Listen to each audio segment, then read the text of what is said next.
नमस्ते बच्चों, आज हम भक्तिकालीन सगुण काव्य परंपरा की कृष्णाश्रयी शाखा के महत्वपूर्ण कवि सूरदास जी के बारे में पढ़ेंगे। सूरदास जी का जन्म सन 1478 ईस्वी में माना जाता है। कुछ विद्वान मथुरा और आगरा के बीच रुणकता क्षेत्र को इनका जन्म स्थल मानते हैं, तो कुछ विद्वान दिल्ली के पास सीही को इनका जन्म स्थल मानते हैं। सूरदास जी वल्लभाचार्य जी के प्रमुख शिष्यों में से एक थे। साथ ही अष्टछाप के महत्वपूर्ण कवि माने जाते हैं। सूरदास जी श्रीनाथ जी के मंदिर में भजन कीर्तन किया करते थे।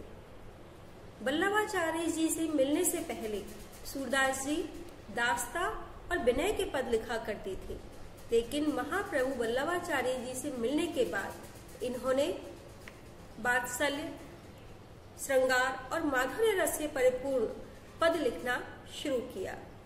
सूरदास जी के बारे में ऐसा कहा जाता है कि एक बार अंधे तो थे ही ये जन्मांध, तो एक बार घूमते घामते जंगल में पहुंच गए और वहां पर एक अंधे कुएं में जाकर गिर पड़े।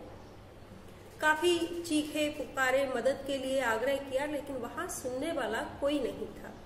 इसी तरह से 6 दिन बीत गए।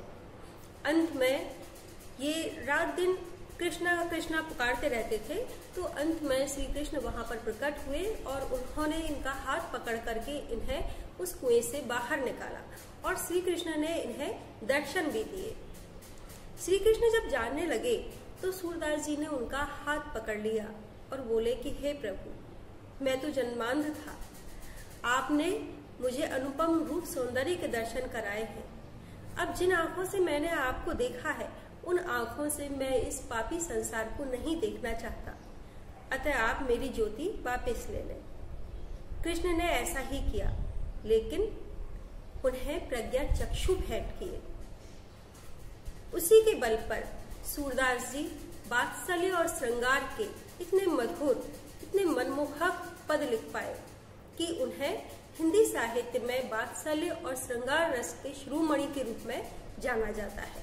सूरदास जी की 3 प्रमुख रचनाएं मानी जाती हैं: सूरसागर, साहित्य लहरी और सूरसारावली। सूरसागर में जहां भागवत के आधार पर 12 स्कंदों में श्री कृष्ण की लीलाओं का, उनके गौचारण का, उनकी रास लीलाओं का, उनके बाल स्वरूप का और बड़े होने पर उनके राज शासन आदि का विस्तार से वर्णन किया गया है, वहीं साहित्य लहरी में दृष्टभूत पदों के द्वारा उनके और गोपियों के बीच उनके संबंधों के बारे में, उनकी रासलीलाओं के बारे में वर्णन किया गया है। सूरदास जी ने अपने काव्य में साहित्यिक ब्रज भाषा का प्रयोग करके ब्रज भाषा को वह गौरव, वह गरिमा प्रदान की कि वह उस समय की काव्य भाषा के रूप में प्रतिष्ठित हुई। इनके काव्य में चित्रात्मकता है तो एक और भावात्मकता है, संगीतात्मकता है तो प्रतीकात्मकता है। कोमल कांत पदों को गेय पद शैली में गाया गया है। सूरदास जी, जिन्होंने कृष्ण के विभिन्न रूपों को, उनके यशोदा के संबंधों को, माँ और बेटे के संबंध को, गोपियों के माध्यम से प्रेम के स्वरूप को बड़ी ही भली भांति, बड़े ही अच्छे रूप में उन्होंने दर्शाया है। उद्धव और गोपी संवाद के द्वारा, जिसे हम भ्रमर गीत के माध्यम से जानते हैं, उसके माध्यम से उन्होंने अपने दार्शनिक और आध्यात्मिक जो पहलू थे उसके बारे में भी विस्तार से बताया है। साथ ही ज्ञान और योग पर प्रेम और भक्ति की जीत स्थापित की है। यहाँ हम भ्रमर गीत के 4 पद पढ़ेंगे, जिनमें किस तरह से गोपियां उद्धव को, जो ज्ञान योग में निपुण है, कुशल है, उन्हें किस तरह से निरुत्तर कर देती हैं और उनको भी प्रेम की महिमा मानने के लिए बाध्य कर देती हैं। तो आइए शुरू करते हैं। श्री कृष्ण के मथुरा चले जाने के बाद श्री कृष्ण का फिर से लौटना नहीं हो पाया। इधर गोपियां श्री कृष्ण से अनन्य प्रेम करती थीं और श्री कृष्ण का रात दिन इंतजार करती रहती थीं। श्री कृष्ण के अनन्य मित्र थे उद्धव जी, जिन्हें अपने भ्रम और योग संबंधी ज्ञान का बड़ा ही अभिमान था। श्री कृष्ण उद्धव के इस अभिमान को तोड़ना चाहते थे। इसीलिए उद्धव को गोपियों के पास संदेश देने के बहाने से भेजते हैं। उद्धव जब गोपियों को निर्गुण निराकार ब्रह्म के बारे में ज्ञान देते हैं और कृष्ण को भूल करके परम पिता परमेश्वर का ध्यान करने के लिए कहते हैं, तो गोपियां किसी भी तरह से तैयार नहीं होती हैं और उद्धव को ताने और व्यंग के माध्यम से प्रेम की महिमा का पाठ भी पढ़ाती हैं। तो यहाँ हम उसी के बारे में पढ़ेंगे। यह प्रस्तुत पद सूरसागर के भ्रमर गीत से लिया गया है और गोपियों और उद्धव का जब संवाद चल रहा था उस समय वहाँ एक भ्रमर आ जाता है। उस भ्रमर के माध्यम से गोपियाँ उद्धव जी पर कुछ व्यंग करती हैं, इसीलिए इन पदों को भ्रमर गीत के नाम से जाना जाता है। तो शुरू करते हैं। ऊधो तुम हो अति बड़ भागी। गोपियाँ उद्धव जी से कह रही हैं कि हे उद्धव जी, आप कृष्ण के मित्र हो, लेकिन आप तो बड़े ही भाग्यशाली हो। बड़ भागी यानी बड़े भाग्य वाले हो, भाग्यशाली हो। अपरस रहत स्नेह तगाते, क्योंकि आप स्नेह के बंधनों से, तगा यानी धागा या बंधन, क्योंकि आप स्नेह के बंधनों से अपरस रहत दूर रहे हो, मुक्त रहे हो। नाहिन मन अनुरागी, आपका मन किसी के भी प्रति अनुरागी यानी अनुरक्त प्रेममयी नहीं है। तो यहाँ गोपियाँ कह रही हैं कि तुम तो बड़े भाग्य वाले हो जो किसी से प्रेम करना नहीं सीखा। अगर तुमने किसी से प्रेम किया होता तो आज तुम हमारी स्थिति को, हमारी दशा के मर्म को समझ सकते। तो बड़ा अच्छा रहा कि कृष्ण के मित्र हो, लेकिन फिर भी कृष्ण के प्रेम में, बंधन में नहीं बंध पाए हो।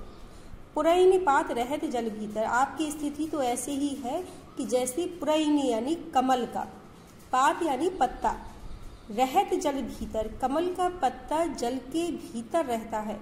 हम सभी जानते हैं कि कमल सरोवर में, तालाब में विकसित होता है। तो कह रहे हैं कि कमल का पत्ता जल के भीतर रहता है, लेकिन फिर भी तारस, उस पानी से देह ने दागी, उसकी देह पर, उसके शरीर पर, उसके पत्तों पर कोई भी दाग नहीं लगता। उसके पत्ते गलते या सड़ते नहीं हैं, दाग नहीं लगता। इसी तरह से आप कृष्ण के पास रह करके भी आपने अपने शरीर को कृष्ण के प्रेम से दूर रखा है, अपने मन को, अपने शरीर को। ज्यों जल महा तेल की गागरी, जैसे जल के बीच में तेल से भरी हुई गगरी यानी मटकी, गगरिया, बूंद ने ताक को लगी। अगर तेल से भरी हुई मटकी को जल के बीच में रखा जाए तो पानी की एक बूंद भी ताको यानी उस पर नहीं लगती है। इसी तरह से आपने अपने आप को बिल्कुल अलग थलग करके रखा है। प्रीति नदी में पाँव ने बोरियो, आपने तो प्रेम रूपी नदी में, यहाँ रूपक अलंकार है, प्रेम रूपी नदी में पाँव यानी पैर भी न बोरियो नहीं डाला है। दृष्टि ने रूप परागी, और आपकी दृष्टि, आपकी जो नजर है, दृष्टि है, वो रूप परागी यानी श्री कृष्ण के मधुर स्वरूप पर, मनमोहक रूप पर, परागी यानी आकर्षित भी नहीं हुई है। आपकी दृष्टि ने श्री कृष्ण के मधुर रूप सौंदर्य रूपी पराग का अनुकरण भी नहीं किया है, उसका पान भी नहीं किया है। सूरदास अवला हम भोरी, गुर चांटी ज्यों पागी। तो आपकी और हमारी स्थिति में बहुत अंतर है। आप हमारे दुख को, हमारे दर्द को नहीं समझ सकते, हमारे प्रेम को नहीं समझ सकते।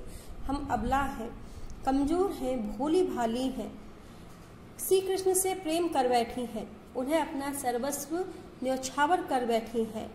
हमारी स्थिति तो गुड़ यानी गुड़ में लगी हुई चींटी के जैसी है। गुड़ में लगी हुई चींटी ज्यों पागी, जैसे उसी से प्रेम करती है, उसी में अनुरक्त रहती है, उसी से चिपकी रहती है। ऐसी स्थिति है हमारी कि हम चाहकर भी कृष्ण से अलग नहीं हो सकते। हम और कृष्ण अब एक हो चुके हैं, हम चाहकर भी उनसे अलग होने की बात समझ नहीं सकते। इसलिए हे उद्धव, आप हमें निर्गुण निराकार ब्रह्म की बातें मत बताओ, क्योंकि हम प्रेम को छोड़ने वाले नहीं हैं।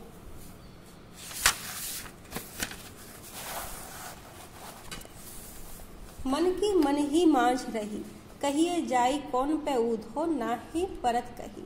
मन की मन ही मांझ रही। अब यहाँ गोपियाँ अपने दर्द को, अपनी व्यथा को व्यक्त कर रही हैं कि हमारे मन की मन में ही रह गई।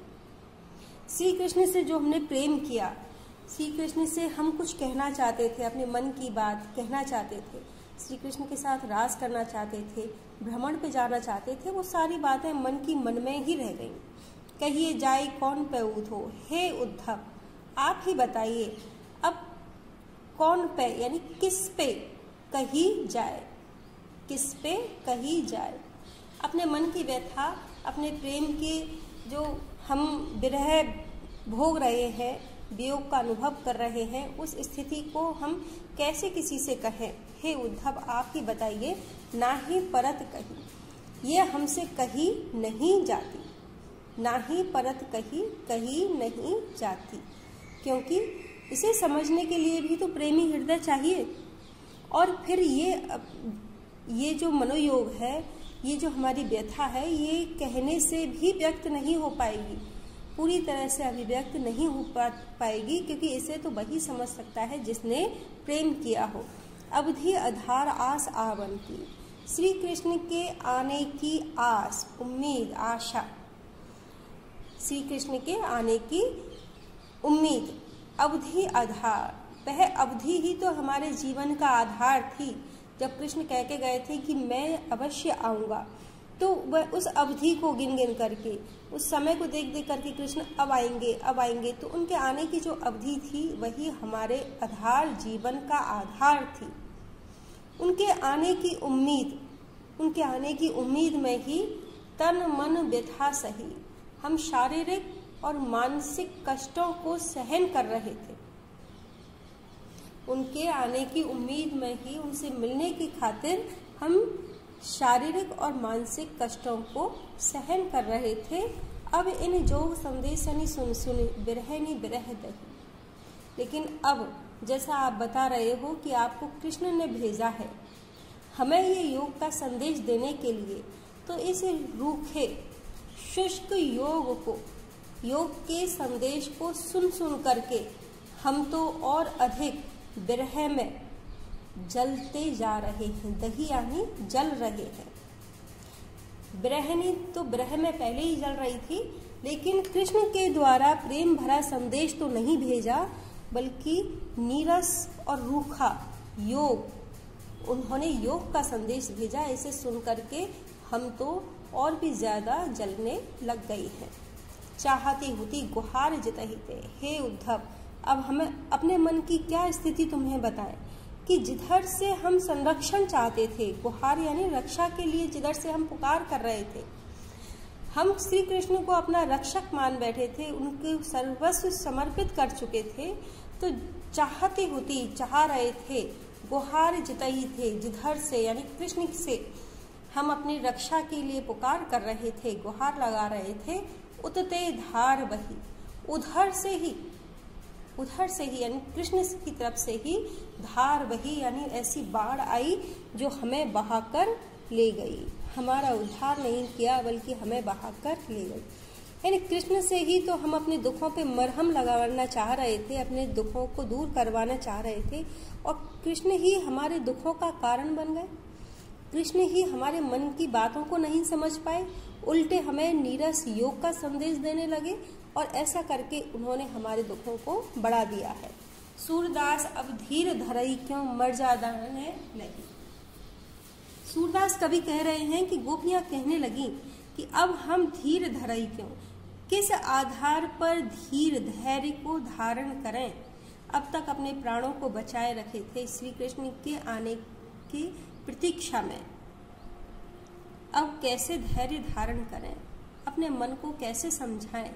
मर्यादा ने नहीं, श्री कृष्ण ने तो एक प्रेमी की मर्यादा का पालन भी नहीं किया। मर्यादा यानी मर्यादा, और प्रेमी की मर्यादा क्या होती है कि जितना प्रेम हम देते हैं उतना ही हम मतलब प्रेम में समर्पण की बात।